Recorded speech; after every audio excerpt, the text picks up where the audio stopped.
السلام علیکم ناظرین، یو کے اور یورپ کی تازہ ترین خبروں کے ساتھ میں ہوں عتیق احمد۔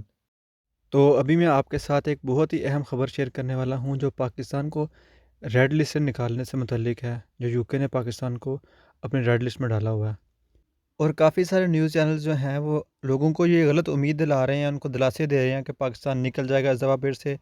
اور مجھے تعجب ان لوگوں پہ ہے جو ان لوگوں کی باتوں پہ یقین کر رہے ہیں، بار بار ان کو سن رہے ہیں، دیکھ رہے ہیں ان کو۔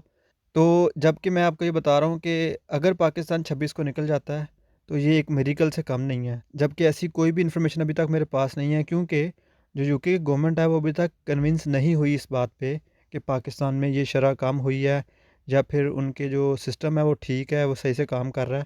اور دوسری بات اس کے پیچھے یہ ہے کہ جو اسٹوڈنٹس تھے ان کا انٹیک سپٹمبر میں شروع ہو رہا ہے اور ان کو ان لوگوں سے پیسے بھی اکٹھے کرنے ہیں۔ یہ بھی اس کی پیچھے ایک وجہ ہے بڑی جو نہیں نکالا ابھی تک پاکستان کو۔ تو جو ابھی تک کی میری انفارمیشن ہے اس کے مطابق پاکستان یو کے کی ریڈ لسٹ سے نہیں نکل رہا اس ریویو میں بھی، اور پاکستان سپٹمبر میں جو ریویو ہوگا اس میں پاکستان کو ایمبر لسٹ میں نکال کر ڈال دیں گے وہ۔ تو ناظرین، یہ تھی اہم خبر جو میں آپ کے ساتھ شیئر کر رہا تھا۔ اس کے علاوہ اگر کسی کا کوئی سوال ہو تو وہ مجھے کامنٹ باکس میں کامنٹ کر کے پوچھ سکتا ہے، تو میں اس کو اس کے اکارڈنگلی گائیڈ کر دوں گا، اس کو ہیلپ کر دوں گا۔ اس کے ساتھ کسی اور خبر کے ساتھ دوبارہ حاضر ہوں گا، تب تک کے لیے اپنا خیال رکھیے گا۔ اللہ حافظ۔